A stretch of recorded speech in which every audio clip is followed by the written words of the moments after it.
Go ahead and slap your neighbor and say, I hope that ain't you. I hope that ain't you that your pastor has to I wish I had somebody. I hope that ain't you that your pastor has to fuss with you just to get you to do what God has called you to do. I hope I have somebody in here that understands that God is a very present help in time of trouble. If you really know what God has done for you, ain't nobody got to pump and prime you. Ain't nobody got to set you up. When you look at how far God has brought you, you'll get your hands up just at the very thought that he woke you up this morning, started you on your way. And even though Harvey came through, God is still God, even in the midst of the valley. Am I doing all right so far? Are y'all praying with me? In other words, Ahab had been guilty of leading these people to worship Baal instead of God. And every now and then God has to show us that he's still in control. I wish I had somebody right there. God has to show us that he's still able to do what no other power can do. If you're sitting in this church on today, then you need to know that God is still working. Are y'all praying with me? Every now and again, it takes some storms in order for you to see God for who he really is. Every now and again, it takes for you going through some valleys for you to still come to an understanding that God is still able. I wish I had about 2 or 3 witnesses. I'll make 4. But I need somebody to understand that God is still preaching today. God was preaching in the days of Noah with flood waters. When they said it wasn't going to rain, what is rain? It had never rained. God sent a rain just to wake them people up, but God only saved 8 of them. God is still preaching today. God is still trying to tell us that he is still God. He still rules and reigns. He still has power. He's still working in the life of his people. And that's why we got to be careful that we are not led into pagan worship. We got to be careful that we are not led into idolatry, where we start to worship idol things instead of God. Some folks, God blessed you with a brand new car, and on Sunday you decide to wash it while Sunday school is going on. God has blessed many of us with brand new houses, 2-car garages. Some of you got 2-car garages and got 3 cars. Can't even put all of them in the garage. And on Sunday morning, you're leaving early from church. Oh, I ain't get too many amens right there. But he's still God. It was during this time that Israel was attacked by the neighbor to the east, Syria. When this battle was waged, God allowed Ahab and the people of Israel to defeat the Syrians, and he allowed them to claim the victory. However, Ahab is once again notified that the Syrians don't plan to accept defeat easily. He told them by the springtime of next year, they're going to come back. My brothers and sisters, we need to understand that the enemy doesn't give up at the first sign of trouble. I wish I had somebody. As a matter of fact, some of us in here can testify to the fact that you didn't have hell in your life until you said that you was on God's side. Seemed like all hell broke loose.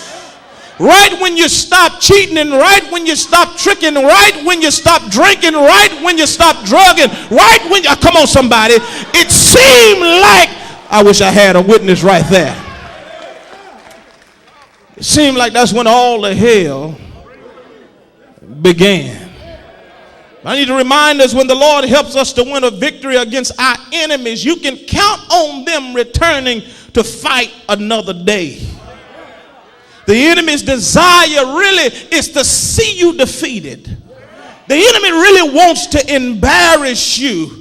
And if the enemy cannot win in one area of your life, the enemy will try another area of your life. If the enemy can't get you in your marriage, the enemy will try to get you with your children. If the enemy can't get you in your marriage or with your children, he'll try to get you on your job. I wish I had about 10 folks in here that believe that when the enemy finds something that he can destroy you with, the enemy keeps coming and the enemy never stops. It's only us who say we love the Lord are the ones who give up at the first sign of trouble. Sometimes we quit because they talking about us. Sometimes we quit and walk away because they looked at us crazy. Sometimes we quit and run away because they said something about my mama. My brothers and sisters, you got to understand that you can't give up so easily.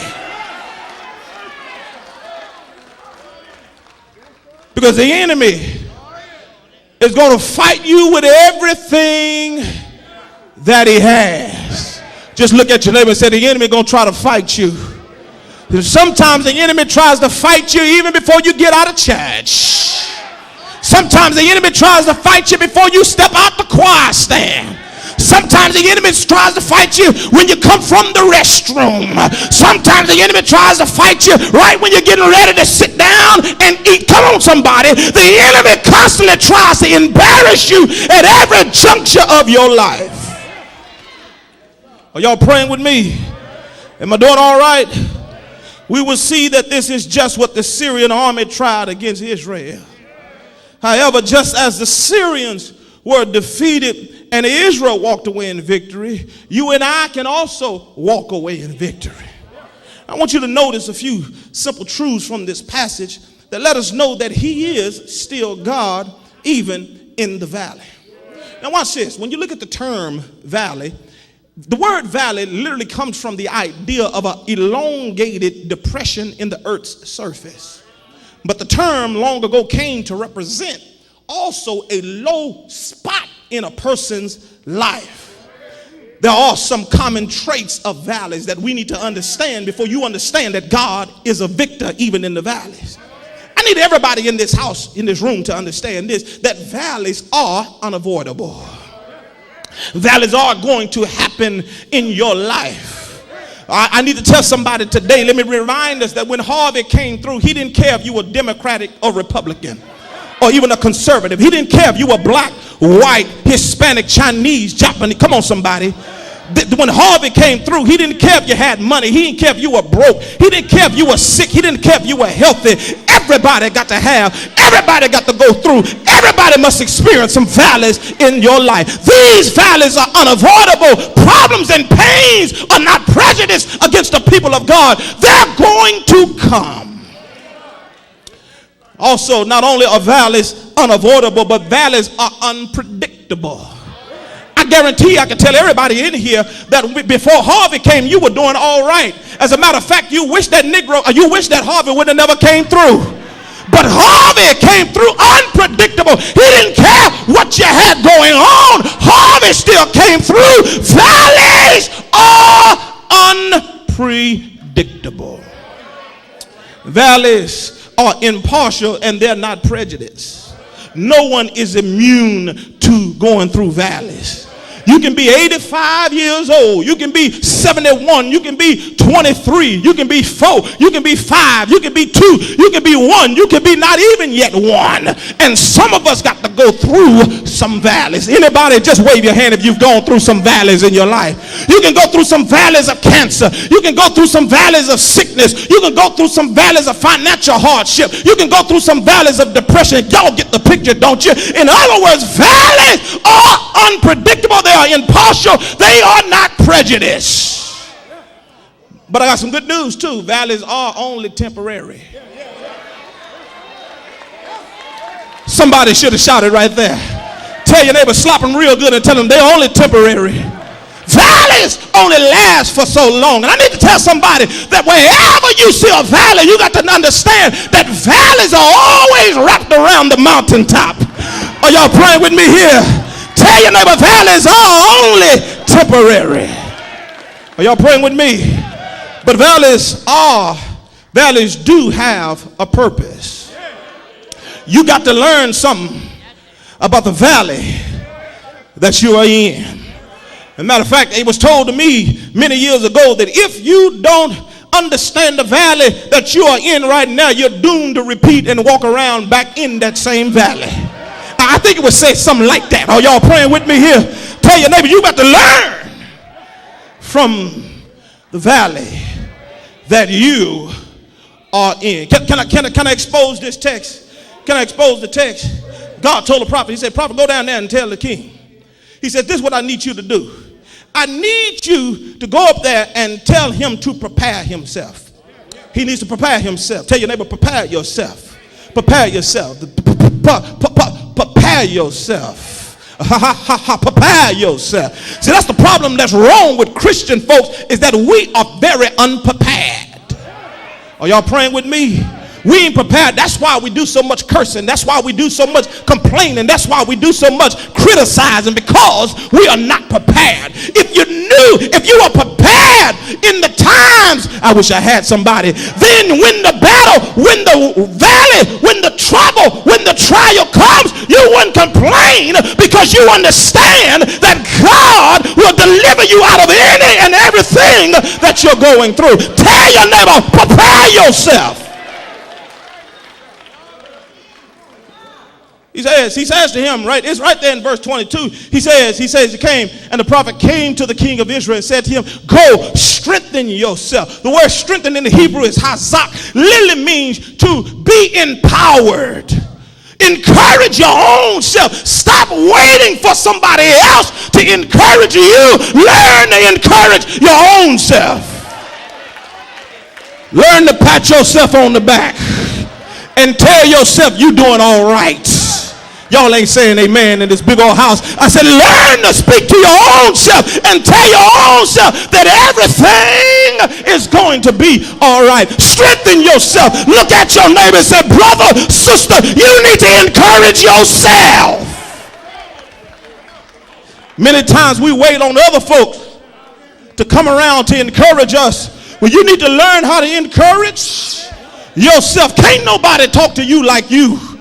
That's why me, myself, and I always have a party every day, because I know who I am. I know what I like. I know what I don't like. And whenever I get tired of myself, I just go and speak to my other self. Encourage your own self. Sometimes it ain't them that's getting on your last nerve. Sometimes you getting on your own last nerve. Encourage. Go strengthen yourself. Are y'all praying with me? And then he tells him something. It's right. It's a snippet. He says, strengthen yourself. Then he tells him another thing. He says, take note. I'm right there in the text. Are y'all with me? Watch this. Watch this. I was running across this because, and I realized that on some things we read too fast. But he says, take note. This phrase in Hebrew is literally the word yada. Literally means you need to make sure that when you are encouraging yourself, that you come to know, that you come to an understanding about who God really is. Are y'all praying with me here? You need to know. You need to come to an understanding. You need to take note. You need to mark yourself. You need to come to a point where